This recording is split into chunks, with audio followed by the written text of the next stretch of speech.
Saya Lugina Saryamala Mugia, mahasiswa Universitas Swadaya Gunung Jati Cirebon. Pada hari ini akan melaksanakan ujian kinerja atau UKIN tentang praktik video pembelajaran pada pukul 09.30 sampai dengan pukul 10 waktu Indonesia Barat. Terima kasih. Assalamualaikum warahmatullahi wabarakatuh. Assalamualaikum warahmatullahi wabarakatuh. Waalaikumsalam warahmatullahi wabarakatuh. Selamat pagi anak-anak. Pagi Pak. Hari ini sehat? Ya, baik. Alhamdulillah sehat Pak. Alhamdulillah. Baik, hari ini kita akan melakukan pembelajaran kembali. Sebelum itu, tolong satu orang memimpin berdoa. Taruni yang pertama kali hadir adalah Dea. Silakan pimpin berdoa.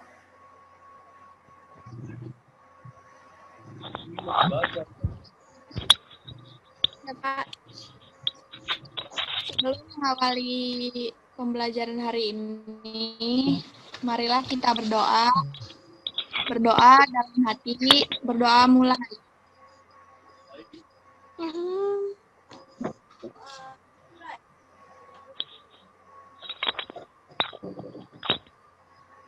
Selesai.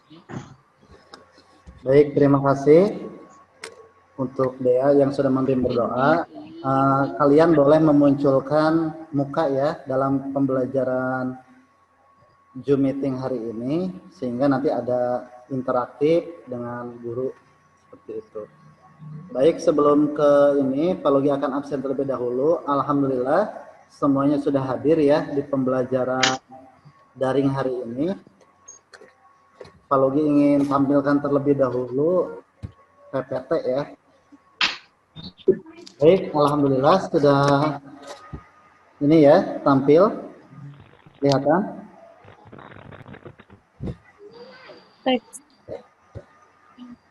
Sebelum ke materi, Pak Logi ingin memberikan motivasi terlebih dahulu. Perlu diketahui ya bahwa pendidikan adalah hal penting dalam merubah kehidupan kita. Barang siapa yang pendidikannya tinggi, niscaya dia akan memperoleh pengetahuan yang banyak. Sehingga dengan pengetahuan yang banyak, dia akan mendapatkan kesuksesan di kemudian hari. Baik anak-anak sekalian, materi kali ini adalah tentang lanjutan kemarin, tentang teks ceramah. Kalau kemarin kita belajar tentang mengidentifikasi ya 3.5, hari ini kita akan mempelajari KD keterampilan, yaitu menyusun bagian-bagian penting permasalahan aktual sebagai bahan dalam ceramah nanti yang akan disajikan oleh kita. Tujuan pembelajarannya, coba kalian lihat, ini kita akan menggunakan model inquiry ya. Inquiry ini adalah basisnya berupa mengamati masalah, kemudian kalian berdiskusi, membuat hipotesis, sampai kepada menyimpulkan. Apa yang kemudian akan kita identifikasi hari ini adalah belajar untuk menyusun bagian-bagian penting. Nah ini poinnya. Dalam permasalahan aktual sebagai bahan untuk disajikan dalam ceramah. Arahannya apa? Supaya kalian punya sikap berpikir kritis, kreatif, komunikatif ya, dan kolaboratif. Kolaboratif itu apa? Kerja sama ya. Sikapnya juga apa? Sikap yang akan kalian capai adalah religius, nasionalis, integritas, dan gotong royong ya. Ini masih ada hubungannya dengan kemarin yang bagaimana kita mengidentifikasi ya, mengidentifikasi permasalahan aktual dalam ceramah. Kita lihat dulu. Ini tokohnya siapa? Ada yang kenal tidak? Coba oleh Ustaz Ustadz Abdul. Soma, Ustaz. betul ya, pintar sekali.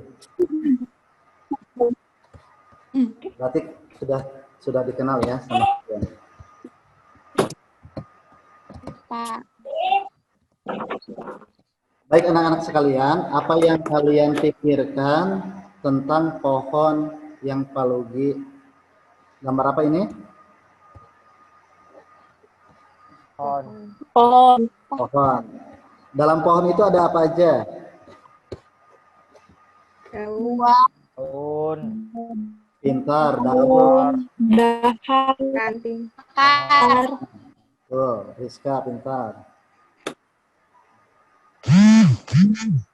Apa lagi? Ada Tangkai. tangkai, Tangkai. ada batang, betul. Pintar sekali, ada akar ya. Nah, dalam teks ceramah juga ada unsur-unsur pembangun dalam teks ceramah. Kalau kemarin kita belajar mengidentifikasi permasalahan aktual, kita belajar dulu sekarang. Baik, sebelum ke diskusi, Pak Lugi akan tampilkan dulu video pembelajaran.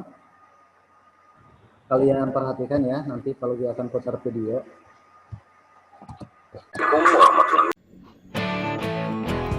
Assalamualaikum warahmatullahi wabarakatuh.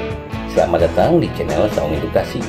Video ini berisi rangkuman mata pelajaran Bahasa Indonesia Bab 3 Teks Ceramah untuk kelas 11 semester 1.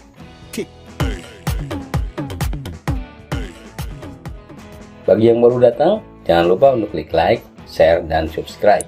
Karena Saung Edukasi tidak hanya berisi rangkuman mata pelajaran Bahasa Indonesia, tetapi banyak video edukasi lainnya. Ceramah adalah pembicaraan di depan umum yang berisi penyampaian suatu informasi, pengetahuan, dan sebagainya. Yang menyampaikan adalah orang-orang yang menguasai di bidangnya, dan yang mendengarkan biasanya melibatkan banyak orang.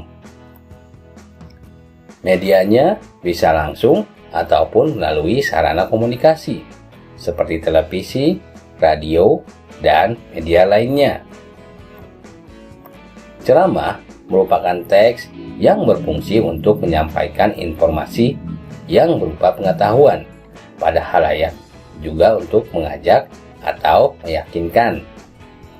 Selain itu, ada pula yang disebut dengan pidato dan khotbah. Pidato adalah pembicaraan di depan umum yang cenderung bersifat persuasif, yakni berisi ajakan ataupun dorongan pada khalayak untuk berbuat sesuatu.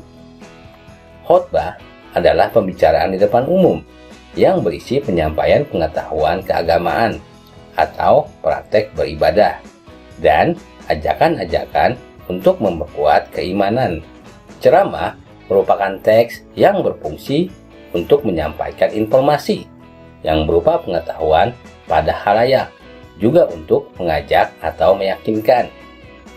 Teks ceramah memiliki bagian-bagian tertentu yang meliputi bagian pembuka, isi, dan penutup. Pembuka merupakan pengenalan isu, masalah, ataupun pandangan pembicara tentang topik yang akan dibahasnya. Bagian ini sama dengan isi dalam teks eksposisi yang disebut dengan isu. Isi berupa rangkaian argumen berkaitan dengan pendahuluan atau tesis. Pada bagian ini dikemukakan pula sejumlah fakta yang memperkuat argumen-argumen pembicara. Penutup berupa penegasan kembali atas pernyataan-pernyataan sebelumnya. Sebagaimana jenis teks lainnya, ceramah pun memiliki karakteristik tersendiri yang cenderung berbeda dengan teks-teks lainnya. Teks ceramah memiliki kaidah kebahasaan sebagai berikut. Menggunakan kata ganti orang pertama dan kata ganti orang kedua jamak sebagai sapaan. Kata ganti orang pertama yakni saya, aku, mungkin juga kata kami apabila penceramahnya mengatasnamakan kelompok. Teks ceramah seringkali menggunakan kata sapaan yang ditujukan pada orang banyak, seperti hadirin, kalian, bapak-bapak, ibu-ibu, dan saudara-saudara. Menggunakan kata-kata teknis atau peristilahan yang berkenaan dengan topik yang dibahas. Dengan topik tentang masalah kebahasaan yang menjadi fokus pembahasannya. Istilah-istilah yang muncul dalam teks tersebut adalah sarkastis, epimistis, tata krama, kesantunan berbahasa, dan etika berbahasa. Menggunakan kata-kata yang menunjukkan hubungan argumentasi atau sebab akibat. Misalnya, jika, maka, sebab, karena, dengan demikian, akibatnya, oleh karena itu.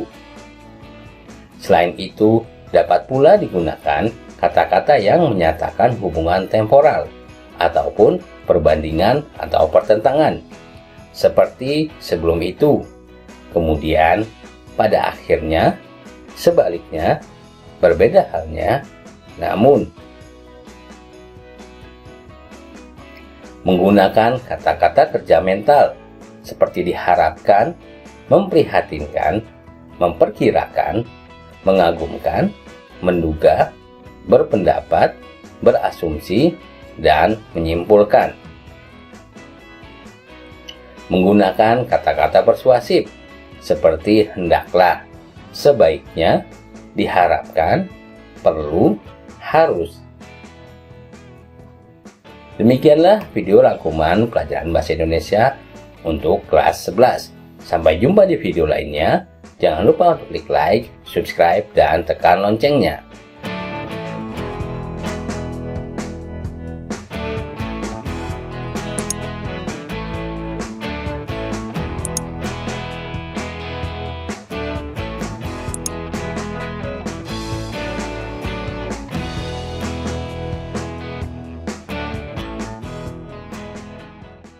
Baik anak-anak, terima kasih sudah mengamati video ya. Unsur-unsur dalam ceramah ini ada 5 di sana. Nanti kalau meet-nya berhenti kita sambung lagi ya. Ceramah ini ada penceramah, ada pendengar, ya, ada materi, Iya, Pak. Materi.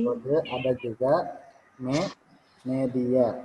Media. Kemarin sudah kita pelajari ya.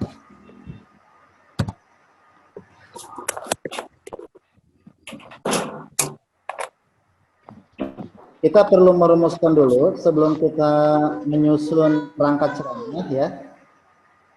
Ini ada, kita harus menetapkan tujuan. Tujuan ceramahnya untuk apa? Tujuan umum itu ada 3. Apa aja? Ada Informatif. apa di sana informatif? Pengetahuan pendengar. Betul sekali, pintar. Pendengar. Persuasif.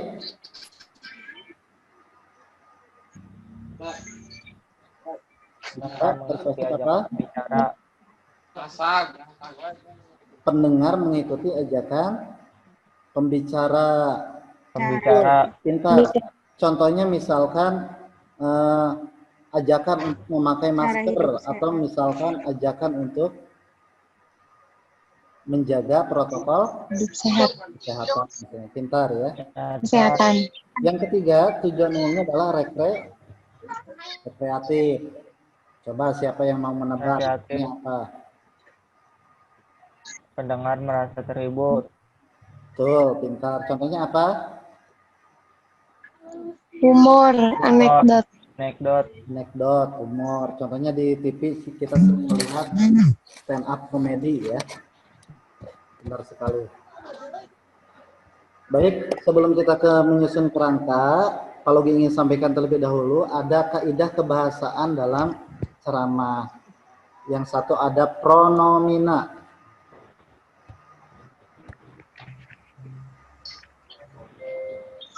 Ganti orang. Pronomina itu kata ganti orang. Contohnya kata ganti orang pertama saya. Terus apa lagi?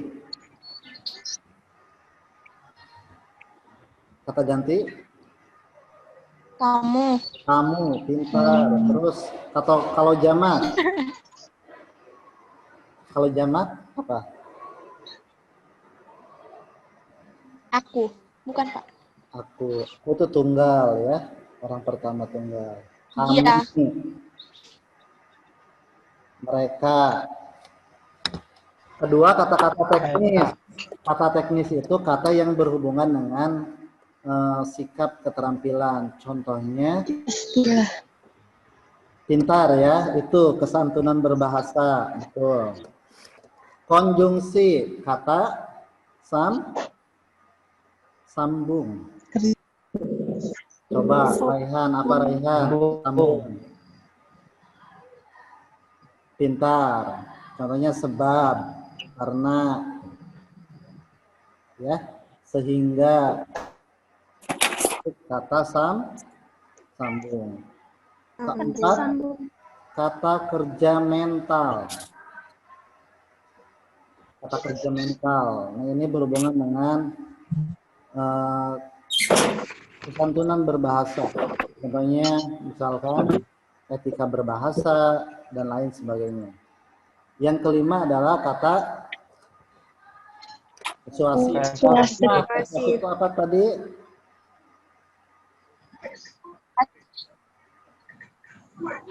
Betul ya, mempengaruhi, pintar.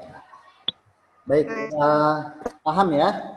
Udah sedikit paham ya? Ada gambaran mengenai kaidah kebahasaan dalam ceramah, ciri-cirinya seperti itu.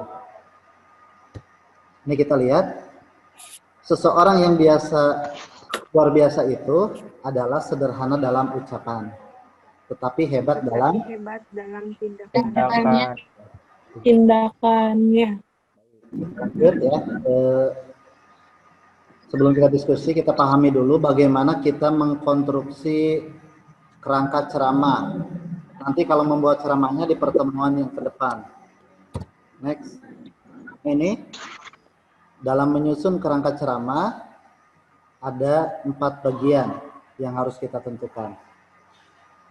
Yang pertama adalah harusnya ada bagian pokok dalam ceramah ya. Pertama harusnya menentukan topik dulu. Topiknya mau apa? Kalian bisa memilih topik sangat banyak. Bisa bidang kesehatan. Contohnya misalkan masalah COVID. Bidang apa lagi? Pintar, pendidikan. Pintar, olahraga ya bisa.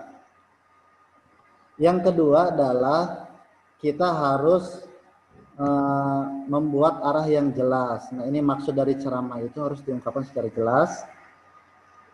Ketiga, bagian dalam kerangka ceramah ini hanya memiliki satu gagasan. Tidak boleh melebar ke topik yang lain seperti itu ya. Jadi kalau misalkan Dea membuat kerangka ceramah tentang COVID, maka bahasanya harus tentang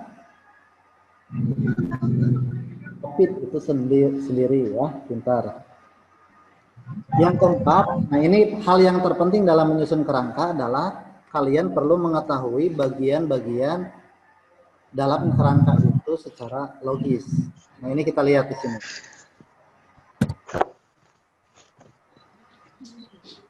Fungsinya untuk apa?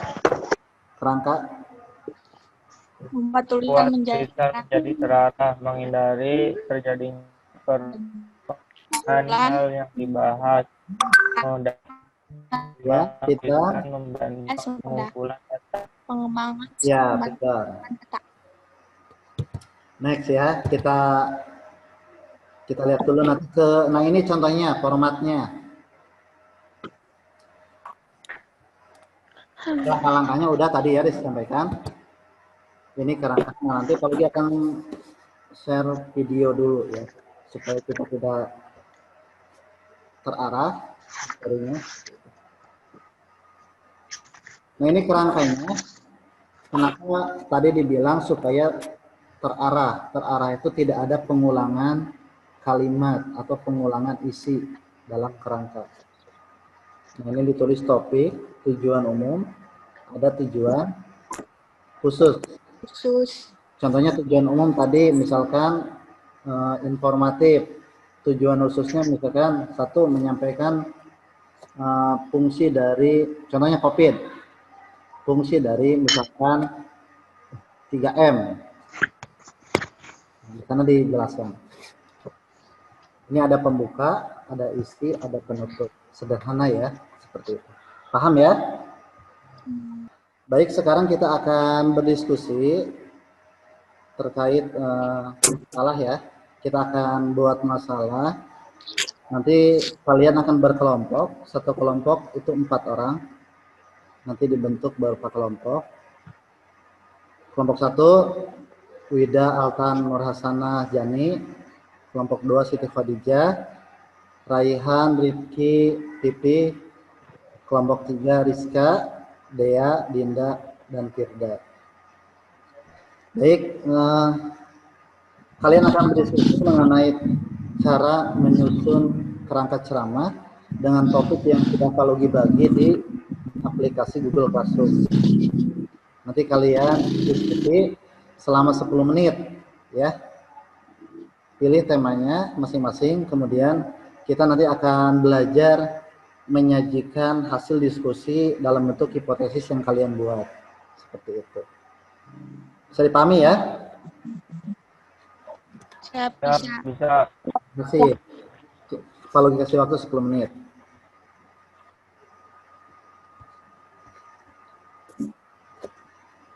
Baik, sudah kita berdiskusi panjang lebar. Kalian akan sekarang belajar presentasi ya. Kelompok 1 tadi temanya tentang kesehatan, tentang COVID-19. Kelompok 2 tadi tentang pendidikan, masalah tentang pembelajaran daring ya. Kelompok 3 tadi masalahnya tentang olahraga, bagaimana menjaga imunitas ya tadi dalam COVID sekarang ini, masa pandemi sekarang ini. Baik, kita persilakan dulu kelompok 1 tadi yang udah ditentukan untuk menyampaikan kerangka ceramah yang sudah disusun berdasarkan topik tentang COVID-19. Mbak, juga salah satu ciptaan Tuhan yang yakin itu juga baik. Buktinya kandungan dalam narkoba menjadi obat dalam dunia medis, terutama dalam psikologis klinis. Suatu barang, benda atau apapun itu akan menjadi baik bila dipakai dengan takaran yang tepat dan tujuan yang baik. Begitu pula narkoba, yang menjadi larangan adalah menyalahgunakan narkoba. Bila berlebihan akan menyalahgunakan narkoba, akan menyebabkan ketergantungan, bahkan kematian. Pada dasarnya segala sesuatu yang berlebihan itu tidak baik. Jangankan narkoba, gula juga begitu. Gula enak dan berguna bila dikonsumsi dengan tepat, namun menjadi petaka jika dikonsumsi berlebihan. Maka dari itu, mari kita bijak dalam mengonsumsi atau memakai sesuatu. Biarlah kandungan dalam narkoba dipakai untuk orang yang sakit dengan anjuran dokter. Kita yang masih sehat sebaiknya jauhi dan hindari. Sekian saja yang saya sampaikan. Selamat siang. Terima kasih Rati, luar biasa dari kelompok 1. Ada tanggapan dari kelompok lain terlebih dahulu, silahkan. Mungkin ada yang mau bertanya kepada kelompok 1. Silahkan. Tadi temanya sangat bagus, topiknya tentang narkoba ya. Narkoba itu adalah sejenis ini ya. Sebenarnya tidak boleh digunakan, pintar sekali tadi penyampaiannya. Bahaya narkoba itu senantiasa mengancam generasi muda kita. Baik, ada yang mau bertanya tidak ke Rati atau ke teman-temannya? Silahkan. Jani mungkin mau bertanya? Ya Pak, apa Pak? Ada yang mau bertanya?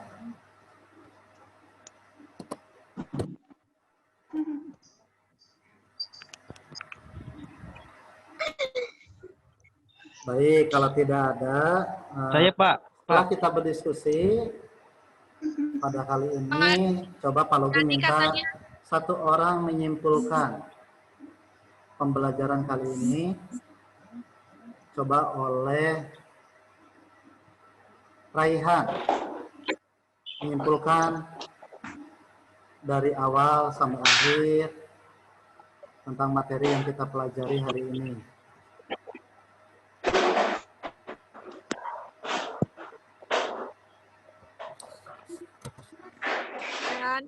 Raihan, kedengaran suara Bapak?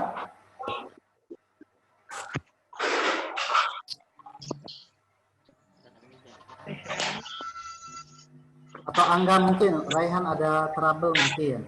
Angga siap? Apa yang bisa simpulkan oleh kamu Angga tentang ceramah, materi ceramah kali ini?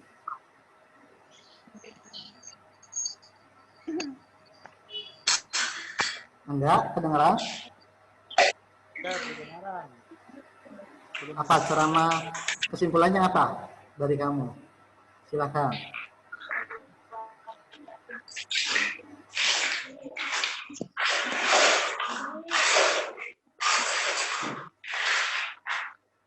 Ya, suaranya kecil ya, pintar sekali. Ceramah adalah penyampaian informasi kepada audiens yang tadi unsur-unsur ceramah, betul sekali Angga, ada 5. Ada pembicara, ada audiens ya, ada materi, ada media, dan ada juga metode ceramah, pintar sekali. Coba ada satu orang yang mau menyampaikan manfaat dari menyampaikan ceramah atau menyusun bagian-bagian ceramah. Siapa yang mau menyampaikan? Apa sih manfaatnya bagi kita sebagai pelajar? Mengetahui. Nur Aisyah ini yang bicara siapa? Mutia. Boleh, Mutia. Silakan Mutia. Apa manfaatnya kita bisa menyusun bagian ceramah? Silakan. Passwordnya.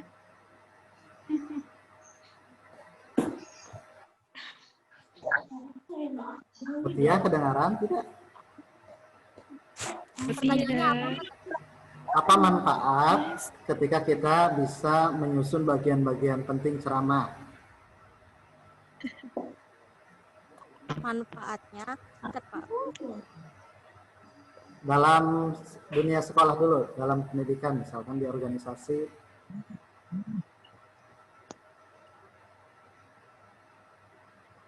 Silakan. Saya mempelajari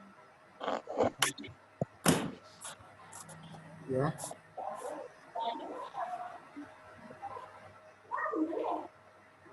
Kedengaran tidak? Kalau ini ya, ada gangguan jaringan sepertinya. Ya, pinter ya. Untuk di sekolah bisa digunakan misalkan di OSIS, misalkan dalam kegiatan rapat, misalkan ya. Baik anak-anak sekalian, setelah kita belajar kali ini, manfaat ceramah sebenarnya begitu banyak bagi kita. Itu bisa memberikan bekal ya dalam komunikasi. Tidak sedikit orang yang sukses dalam kemampuan berceramah sehingga ia menjadi pribadi-pribadi yang orang-orang yang dikenal oleh masyarakat. Nah, begitupun kita, kemampuan berbicara itu akan mempengaruhi kesuksesan kita di kemudian hari. Baik, setelah Pak Logi kita belajar hari ini, Pak Logi akan menyampaikan dulu LKPD ya di dalam Google Classroom. Pak Logi sudah mengirim LKPD.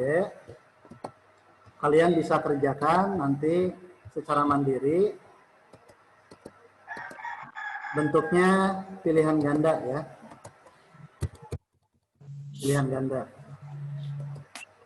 Sudah dicek Google Classroom-nya? Nah ini LKPD-nya. Sudah, ya. tapi belum ada, Pak. Kalian bisa kerjakan secara mandiri nanti dalam aplikasi Google Classroom. Baik, terima kasih atas atensinya kali ini. Kita tutup dengan bacaan hamdalah. Alhamdulillah. Alhamdulillah. Coba pimpin satu doa untuk berdoa. Silakan. Jani, pimpin doa Jan. Pimpin doa setelah belajar. Baik. Sebelum mengakhiri kegiatan belajar hari ini, mari kita berdoa dalam hati, berdoa mulai. Berdoa selesai. Terima kasih Jani. Terima kasih semuanya. Mudah-mudahan dalam pembelajaran ini kita bisa mendapatkan ilmu yang bermanfaat. Selamat kembali ke aktivitas masing-masing. Tetap jaga kesehatan ya. Kita yal-yal dulu. SMK bisa, gitu ya. Kalau ucapan SMK kalian jawab bisa. SMK Bisa. SMK Bisa. SMK yes. Terima kasih atas perhatiannya. Assalamualaikum warahmatullahi wabarakatuh. Waalaikumsalam warahmatullahi wabarakatuh. Terima kasih ya.